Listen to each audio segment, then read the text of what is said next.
Bienvenidos a nuestro programa Para Salvarte. Me llamo Jorge Loring, soy jesuita español y he venido a Birmingham a grabar estos espacios donde desarrollo algunos temas de mi libro Para Salvarte. Y el tema de hoy lo podríamos titular Razones para ser cristiano. Vamos a ver por qué somos cristianos. Podríamos dividir a la humanidad en dos grupos, los ateos y los creyentes. Nosotros no somos ateos, somos creyentes, porque, como decíamos en otro programa, lo que dicen los astrónomos del origen del cosmos confirman nuestra fe en Dios creador. Porque si los astrónomos han descubierto la edad del cosmos, hace 15.000, 20.000 millones de años, hace falta un creador que ponga el cosmos en la existencia. Por eso decía el padre Antonio Romañá, jesuita como yo, y director del Observatorio de Astrofísica que tenemos los jesuitas en España, en el Ebro, me dijo a mí, y yo lo dije en televisión, no me hubiera atrevido a decirlo sin citarle a él, astrónomo de talla internacional, 30 años director del Observatorio de Astrofísica del Ebro. Pues el padre Antonio Romañá me dijo a mí, y yo lo dije en televisión, hoy en astrofísica nadie excluye la idea de creación. Los astrónomos saben que el mundo fue creado, no se hizo solo, vamos a hacer solo. Antes de existir, nada se puede hacer. Por lo tanto, confirmando lo que los astrónomos han descubierto del origen del cosmos, nosotros somos creyentes. Hace falta un Dios creador, autor del cosmos. Segundo punto. Veíamos en el programa anterior, somos cristianos, porque creemos en Cristo, porque Cristo demostró que Él era Dios, porque profetizó su resurrección y después resucitó, como se confirma con los estudios científicos hechos en la Sábana Santa, que fue el tema del programa anterior. Pero hoy vamos a ver por qué somos, somos creyentes, me he adelantado. No somos ateos, somos creyentes. Ahora, entre los creyentes hay dos grupos, los creyentes no cristianos y los creyentes cristianos. No somos creyentes cristianos, hay creyentes no cristianos. Los judíos son creyentes. Yahvé, el Dios de los judíos, es nuestro Dios, es el Dios creador. Los maometanos son creyentes. Alá, el Dios de los maometanos, es nuestro Dios, es el Dios creador. Por lo tanto, tanto los judíos como los maometanos son creyentes como nosotros, pero no son cristianos. Para ellos Cristo no es Dios. Para los metanos, para los maometanos, Cristo fue un profeta. Y para los judíos, da pena decirlo y yo no lo entiendo. Para los judíos, Cristo fue un don nadie, un don nadie. Yo no lo entiendo. Que Cristo, que llevaba sangre judía en las manos, sea ignorado por su pueblo. No lo entiendo, pero es así. Voy a contar una anécdota. Estuve yo en Palestina, fui a hacer un vídeo de Tierra Santa, un vídeo católico, porque los que van a Tierra Santa, los vídeos que le dan son, pues, protestantes o judíos. Mucho Abraham, mucho David, pero de Cristo poco, y de la Virgen nada. Entonces yo he hecho un vídeo de Tierra Santa católico, vibrante, erudito, científico, serio, pero al mismo tiempo vibrante y católico. Bien, a lo que voy. Voy a Palestina a hacer el vídeo de Tierra Santa y me dan un folleto de propaganda judía, donde se pone todo lo que han hecho los judíos en Palestina, lo cual es verdad. Y hay que reconocer que Palestina, desde que están los judíos, ha cambiado. Y lo que era un desierto, hoy es un vergel. Han puesto regadíos, han levantado fábricas, universidades. Es decir, que los judíos han transformado Palestina, eso es evidente. Y en ese folleto ponía todas las obras de los judíos en carreteras, en urbanizaciones, en universidades, en hospitales, la gran obra de los judíos en Palestina. Bien. Y en ese folleto de propaganda judía en Palestina pone la lista de los judíos grandes de la historia. Pues desde Moisés, Gedeón, qué sé yo, hasta Ben Gurión, que es el realizador del Estado de Israel. Y en esa lista de hombres grandes del pueblo judío no está Jesús de Nazaret. No está Jesús de Nazaret. Y Jesús de Nazaret, el más grande del pueblo judío y de la humanidad. Y el hombre más grande de la humanidad, que llevaba sangre judía en sus venas, es ignorado por los judíos. No está en la lista de hombres grandes del pueblo de Israel. Pero ¿cómo es posible que los judíos no estén orgullosos de tener en su raza el hombre más grande de la historia? El hombre que ha influido más en la historia de la humanidad. El hombre más amado de la historia de la humanidad. Otro día, en otro programa, haremos alusión a esto, a lo que Cristo ha influido en la historia de la humanidad y cómo Cristo es el hombre más amado de la historia de la humanidad. Ya hablaremos, pero a esto voy, Los judíos debían estar orgullosos de que el hombre más grande de la humanidad es de su pueblo. Llevaba sangre judía en el alma. Pues no, señor, lo ignoran. No está en la lista de los hombres grandes del pueblo de Israel. Yo esto no lo entiendo. No lo entiendo.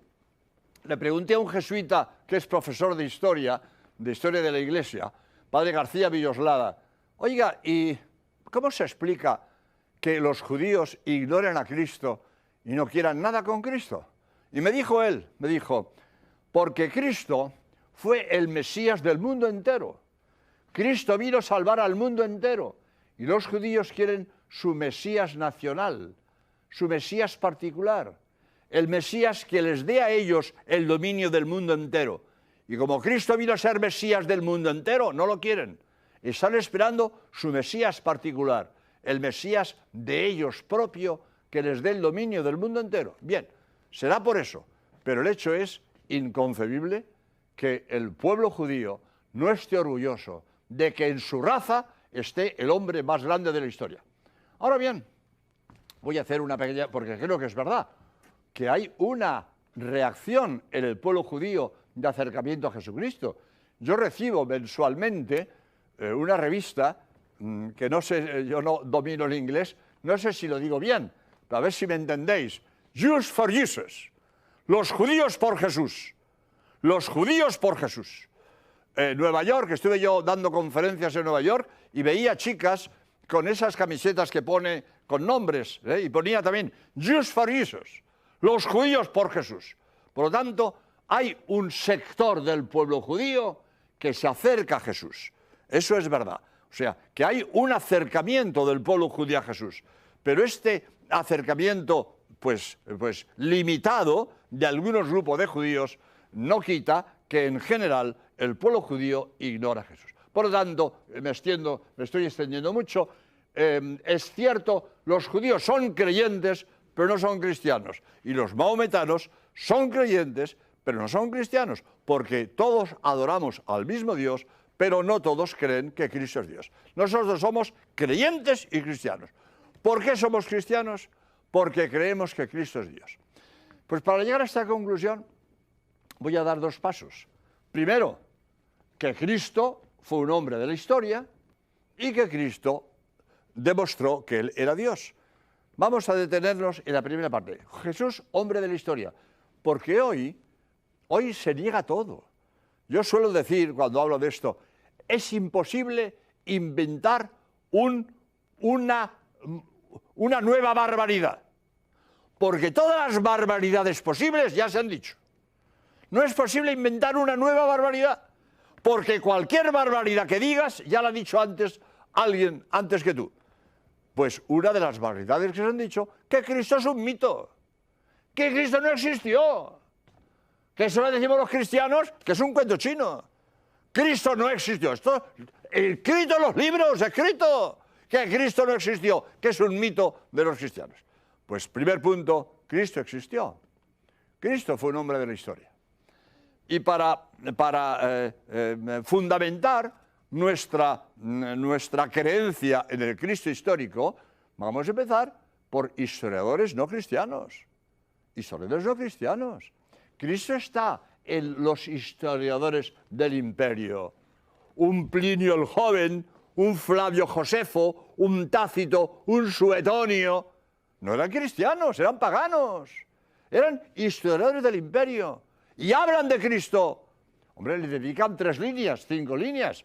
Pero no es poco que un historiador del imperio romano, con la cantidad de gente importante que había en el imperio romano, que dominaban toda la civilización mediterránea, con tantísima gente importante del imperio romano, le dediquen 3 líneas, 5 líneas a un carpintero de pueblo que murió ajusticiado en un patíbulo. Pero ¿cuántos carpinteros de pueblo hubo en el imperio romano y no han pasado en la historia?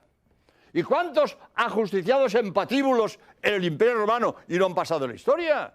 ¿Por qué Cristo pasó a la historia? ¿Por qué Cristo, carpintero de pueblo, que murió ajusticiado en un patíbulo, ha pasado en la historia? ¿Por qué? ¿Por qué? Voy a decir, ¿por qué? ¿Por qué?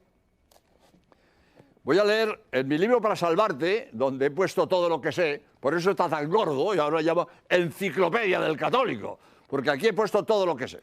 Para hacer este pequeñez me he leído más de 1.600 libros, y he puesto en mi libro lo mejor que he encontrado en 1.600 libros, más de 1.600 libros que he leído. Y aquí, citando a Flavio Josefo, dijo, apareció un tal Jesús que hizo obras maravillosas. Él, para él, dice, si se le puede llamar hombre, porque hizo obras maravillosas. Para un romano, en el Olimpo había multitud de dioses. Por lo tanto, para él, Jesús puede ser un dios más, no nuestro Dios, el Dios único, creador del cosmos. Para él no. Pero es interesante que un historiador del imperio reconozca la existencia de un tal Jesús de Nazaret, si le podemos llamar hombre, porque hizo obras maravillosas. Estos historiadores del imperio. Y Suetonio, Plinio el Joven, Flavio Josefo, le dedican 3 líneas, 5 líneas, pero aquí cito, he leído uno, pero cito lo que dicen los distintos historiadores de Jesús de Nazaret. Por lo tanto, punto primero, Jesús está en los historiadores del Imperio Romano. Por lo tanto, todo el que me diga que Jesús es un mito, que no existió, que es un invento de los cristianos, pues o no sabe lo que dice o miente, que es peor. Tanto, Cristo fue un hombre de la historia y de él sabemos algo por los historiadores del imperio. Pero sabemos mucho más de Cristo. Sabemos mucho más de Cristo. Porque tenemos la vida de Cristo escrita por los que convivieron con él, por los que vieron lo que hizo, por los que oyeron lo que dijo, contemporáneos de Jesús, que cuentan lo que vieron y lo que oyeron. Dice el evangelista San Juan, lo que mis ojos vieron, lo que mis oídos oyeron, de eso doy testimonio. San Juan afirma, doy testimonio de lo que he visto y de lo que he oído. Y cuando yo tengo el testimonio de un testigo presencial, esto es lo más firme, lo más seguro. La mayor confianza para mí de un relato es que ese relato sea de contemporáneos, de testigos presenciales. Voy a contar una anécdota, o dos anécdotas. Daba yo conferencias en Palma de Mallorca, en España, y yo estuve 15 días, una semana en un sitio, otra semana en otro, y el domingo intermedio me meten en un coche, me dan una vuelta para enseñarme las bellezas de la isla. Mallorca es muy bonita, está llena de turistas siempre, hay unas cuevas de estalactitas y estalagmitas, Artà, el Drac, etc. Entonces me dan una vuelta por la isla de Mallorca y fuimos a comer, creo, paramos en la bahía de Santa Ponsa, una pequeña cala, una bahía pequeñita que hay allí en la isla de Mallorca. Y en esa bahía de Santa Ponsa hay un monumento que pone: aquí desembarcó Jaime I el Conquistador en 1225, creo que es. 1200, veintitantos. Bien, un monumento. Jaime I el Conquistador, pues iba con su escuadra catalana y valenciana, iba a conquistar Mallorca y tuvo una tormenta, desarticuló la escuadra y parte de la escuadra se refugió en Pollensa, que es una bahía que hay más al norte, y él se refugió en la bahía de Santa Ponsa y allí desembarcó 1225, pongamos. Bien. Bueno, pues sí, será verdad, será verdad. Yo no tengo por qué dudar de que ahí desembarcó Jaime I el Conquistador en 1225, por ejemplo. Pues sí, pero vete a ver, de 1220 y tantos, lo que ha llovido. Ah, es que hay documentos. Sí, bueno, hay documentos. Bueno, vete a ver. Pero ¿cómo va a tener para mí el mismo valor esa conmemoración de que en 1220 y tantos desembarcó Jaime I el Conquistador? ¿Cómo va a tener para mí el mismo valor que cuando yo en Cádiz, donde resido, a bordo del Dragaminas Tinto, un barco de guerra, hablo con dos oficiales de marina, un capitán de máquinas y un alférez de navío, y estos dos marinos me cuentan su naufragio, son supervivientes de un naufragio, y ellos me cuentan cómo fue el naufragio y cómo sobrevivieron al naufragio? Pues cuando a mí estos dos marinos me hablan de su naufragio y de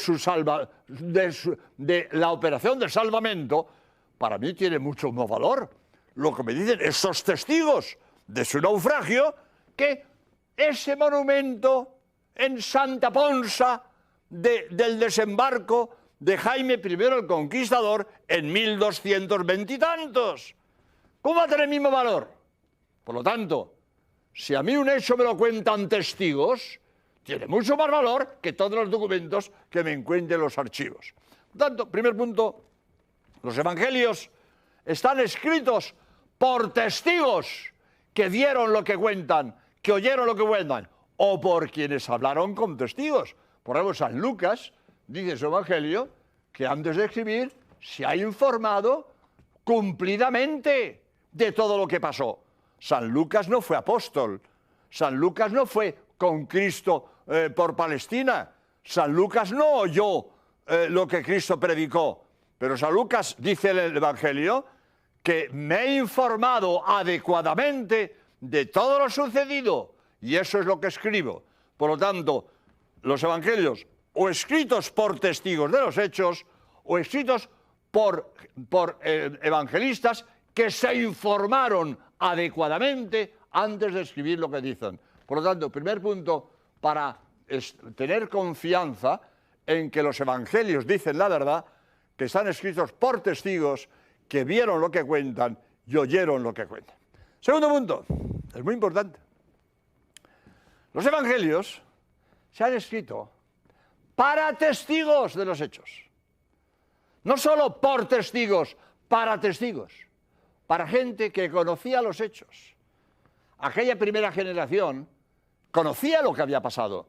Muchos estuvieron delante de los milagros que hizo Cristo o convivieron con gente que habían estado delante. Por lo tanto, aquella primera generación que recibió los evangelios sabían muy bien lo que había pasado, porque ellos habían estado delante o habían hablado con personas que habían estado delante. Por lo tanto, un escrito que se escribe para testigos de los hechos, o dicen la verdad, o hubieran sido rechazados, Si los evangelios no hubieran dicho la verdad, aquella primera generación hubiera rechazado los evangelios como mentirosos, porque cuentan lo que no fue, porque ellos estaban delante y saben lo que pasó. Si los evangelios no dicen la verdad, hubieran sido rechazados. Voy a contar una anécdota que confirma esto. Daba yo conferencias en Barcelona, en los talleres Vulcano, son unos astilleros que hay en el muelle de Barcelona. Y hablaba yo a 1000 obreros que había allí en una gran nave, hablaba a 1000 personas, 1000 hombres había allí. Y yo hablaba un martes, hablaba de esto un martes. Y el domingo anterior habían jugado al fútbol en Barcelona 2 equipos rivales en primera división. Uno se llama el Barcelona y otro el Español. Pues los 2 equipos rivales en primera división que habían jugado el domingo anterior, pues me parece recordar, creo que era así, ganó el Barcelona 3-2. Creo que sí. Ganó el Barcelona 3-2 al Español. Y yo me inventé aquello y me salió muy bien y por eso lo repito. Yo le digo a los 1000 hombres que tengo delante, si yo escribo la crónica del partido del domingo y cuento cómo el Español le metió 5-0 al Barcelona, y me callo. Un rugido salió de aquella masa de hombres, porque 1000 hombres haciendo un comentario, cada uno dijo una cosa. ¿Qué ha dicho el padre? Que ganó el Español, si ganó el Barcelona, si fueron 3-2, si yo estuve en el partido, si lo oí por la radio, si me lo dijo un vecino. Cada uno dijo una cosa, pero 1000 hombres haciendo un comentario, de aquella masa salió un rugido. Yo digo, basta, basta, basta. ¿Os habéis dado cuenta? ¿Os habéis dado cuenta? Todos sabéis que ganó el Barcelona 3-2. Si yo os digo que ganó el Español 5-0, fíjate la que se arma. ¿No aceptáis mi crónica? Y si pongo mi crónica en el periódico y pongo mi dirección, arreglado estoy. Porque los testigos del partido saben que ganó el Barcelona 3-2. Y si yo digo que ganó 5-0, me rechazan mi relato. Por lo tanto, cuando yo hablo a testigos de los hechos, o digo la verdad o me rechazan mi relato. Los evangelios, no hay un solo documento que contradiga los relatos evangélicos, ni uno. Y los evangelios se guardaban con tal veneración, se guardaban como oro en paño, se copiaban a mano, que no de imprenta. Y el que quería los evangelios se los tenía que copiar a mano. Pero eran tan venerados que conservamos de los evangelios más copias que de ningún otro libro de la antigüedad. Mirad, como os dije antes, en mi libro Para Salvarte pongo todo lo que sé y os voy a leer algunos datos que son muy interesantes. De la cantidad, bueno, si no lo digo de memoria, porque si no perdemos tiempo y me queda poco tiempo, de la cantidad de manuscritos que tenemos de los santos evangelios. Más que de ningún otro libro de aquel tiempo, de ningún otro libro. Mirad, los manuscritos más antiguos que tenemos se llaman códices unciales, escritos con escritura uncial. Pues de Virgilio, del que tenemos más documentos de toda la literatura grecolatina, del que tenemos más es Virgilio. De Virgilio, códices unciales 3. De los evangelios, 210. Superioridad aplastante. Del mejor grecolatino, 3. De los evangelios, 210. Impresionante. Otro dato. Todo eso lo tengo en el libro, lo iba a leer, pero el tiempo corre y lo voy a decir de memoria. Aristóteles, en mi opinión, el genio más grande de la humanidad, el genio más grande, Aristóteles no ha sido superado. ¿Qué tiene que ver la medicina que hoy saben nuestros médicos de la medicina de hace 2000 años? ¿Qué tiene que ver la astronomía que hoy sabemos con la astronomía de hace 2000 años? Lo que ha progresado la ciencia y la investigación. Aristóteles vivió hace 2000 años y no ha sido superado. No ha sido superado. Y su tratado de lógica sigue hoy vigente en nuestras universidades. Y las reglas de silogismos que hizo Aristóteles siguen hoy vigentes, porque Aristóteles no ha sido superado. Y todos leemos la lógica de Aristóteles. Y cuando leemos la lógica de Aristóteles, sabemos que ese libro lo escribió Aristóteles. Pues resulta que la copia más próxima a Aristóteles que conservamos es 1000 años posterior a Aristóteles. Originales no. ni de Aristóteles ni de los evangelios. Originales no tenemos, porque se escribía en papiro, un material deleznable que se estropea. Originales ni de evangelios ni de ningún libro de aquel tiempo. Originales no, tenemos copias. Pero las copias que tenemos de Aristóteles son 1000 años posterior a Aristóteles. Y de los evangelios tenemos copias, todo eso lo iba a leer pero para que os deis cuenta de la exactitud, pero me lo sé bien y creo que lo puedo decir de memoria. Copias de los evangelios. Tenemos el papiro Bodmer II, que se conserva en Ginebra, en la Biblioteca Coligny. El Bodmer II, papiro de los evangelios, 100 años posterior a los evangelios. ¿Nos fiamos de un manuscrito de Aristóteles que dista más de 1000 años? Tengo un manuscrito de los evangelios que distan 100 años de San Juan. Más. En Manchester, el papiro Rylands es 35 años posterior a Juan. ¿Me estoy fiando de un manuscrito de Aristóteles que dista más de 1000 años? Tengo uno de San Juan que dista 35 años. Y más, porque tengo que terminar ya, más. Un padre jesuita catalán, como yo, en fin, se llama Padre O'Callaghan, ha descubierto en el Mar Muerto, en el Qumran, un manuscrito de San Marcos 10 años posterior a San Marcos.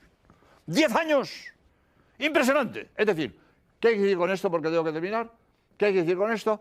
Que tenemos de los evangelios mejores copias que de todos los libros de aquel tiempo. El que no crea en los evangelios no tiene derecho a creer ningún libro de la historia.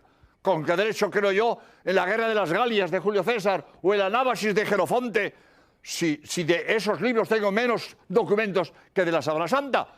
El que no crea en el evangelio no tiene derecho a creer nada de la historia.